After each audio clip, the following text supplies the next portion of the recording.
Get your bearings to supersize and grow your business. Sharon Horne-Ellstrom here. And our idiom for today is to get your bearings, get one's bearings, figure out where you are relative to someone, something, some topic, some situation. Now, this idiom always reminds me of how do I like to go about getting my bearings? How do I like to do that? But first, let's talk about where this idiom came from and how we might be able to use it to grow and build and supersize our businesses. Well, this idiom with respect to understanding one's position dates back to the 1600s, but it wasn't until the late 1700s, 1791, before it referred to actually a mechanical device, like a bearing in a machine or in some equipment. Now, as an engineer, I like bearings, I like equipment, I like how things work, including me. So it means nowadays, if somebody says, well, let's go get our bearings, or have you gotten your bearings yet? If you're starting a new project or a new job, or if you're in a different situation, one of the things we want to know is, where do we fit in? How do we, as leaders of our business, supersize and grow our business? What is our role? What is our position? So job descriptions are great for that. I always like to have expectation sharings with people in terms of where do they fit in? What's their role in whatever it is that we're trying to accomplish. This strategy works great with teams. It works great with leading other people. It works great with reminding ourselves what we should and shouldn't be doing, what our priorities are, what we should and shouldn't be spending our attention and our valuable time on.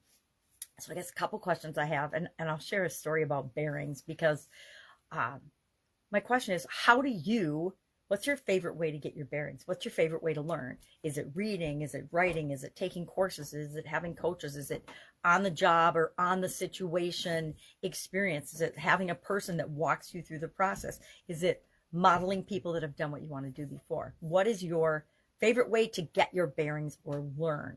For me, I used to travel a lot for corporate America. I mean, a lot. I think I went on 20-some trips in 8 weeks around the world for one of my jobs. And I learned early on that when I was going to a new city, or a country that I'd never been to before, I had to get my bearings first in order to feel comfortable there, in order to feel safe, in order to feel confident in what I was doing and what I was there to do for my company, for the business that I was working for.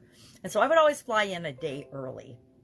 Literally, physically, I would fly in a day early so that I could get my bearings. So I knew where the plant was. So I knew where the key players were. So I knew where my hotel, things to eat, things to do, etc. were.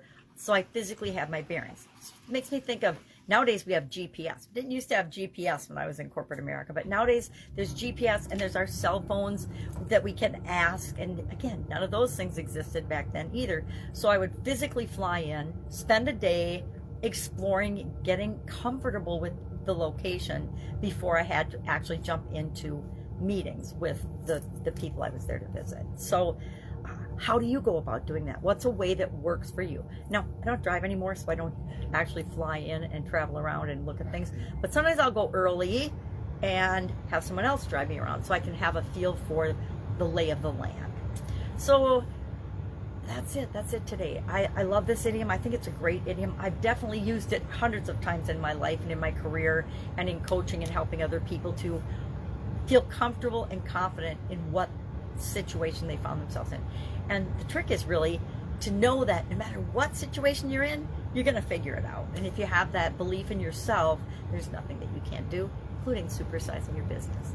That's it. If I can help you in any way, ask. Otherwise, have a fantastic day, and I'll, of course, be with you tomorrow.